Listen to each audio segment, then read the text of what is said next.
ბუნებრივი აირის ტარიფი 5 თეთრით შემცირდა, 10% შემცირებული გაზის ტარიფით საქართველოს მოსახლეობა დღეიდან ისარგებლებს. ენერგეტიკის მინისტრის ინფორმაციით ტარიფი ნავთობისა და გაზის კორპორაციის ამონაგების ხარჯზე შემცირდა და იგი სადისტრიბუციო კომპანიას ბუნებრივ აირს 5 თეთრით ნაკლებ ფასად მიაწვის. ენერგეტიკის სამინისტროს ახალი გადაწყვეტილების შესახებ ცნობილი ჯერ კიდევ გასული თვის შუა რიცხვებში გახდა. თუმცა 2 კვირის წინ ტარიფის შემცირება სადისტრიბუციო კომპანიების ტექნიკური წინააღმდეგობის გამო ვერ მოხერხდა. წინასწარ ცნობილია, რომ სატარიფო რეზერვი გაზისა და ნავთობის საერთაშორისო კორპორაციის კომერციული შემოსავლების კლების ხარჯზე მოხდება. ამასთან სამინისტრო განმარტავს, რომ 5 მილიონიანი განაკლისის გამო მაგისტრალური გაზსადენებისა და ქსელის რეაბილიტაციის პროცესი არ შეფერხდება და გადაწყვეტილება კორპორაციის საქმიანობაზე უარყოფითად არ აისახება.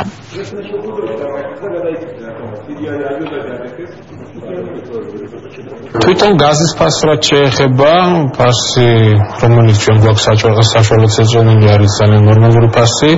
ერთადერთი რის ხარჯზე ჩვენ მოვახერხეთ შემცირება, ეს არის ნავთობის და გაზის კორპორაციის ამონაგების ხარჯზე, ამ კომპანიის მოგების ხარჯზე მოხდა გაზის ტარიფის შემცირება, თუმცა კიდევ ერთხელ ვიმეორებ, მიმდინარეობს შესწავლა, მუშაობა იმასთან დაკავშირებით გამოინახოს კიდე რაიმე სხვა საშუალებები შემცირების. ჯგუფი, რომელიც მუშაობდა გაზის ტარიფთან, ელექტროენერგიის ტარიფთან მიმართებაში კლებაზე, ის ჯგუფი ისევ განაგრძობს მუშაობას, იმიტომ რომ გვინდა კიდევ დეტალურად მოვახერხოთ შესწავლა და გავიგოთ თუ არის კიდევ რაიმე შესაძლებლობა იმისა, რომ მოხდეს ტარიფების შემცირება.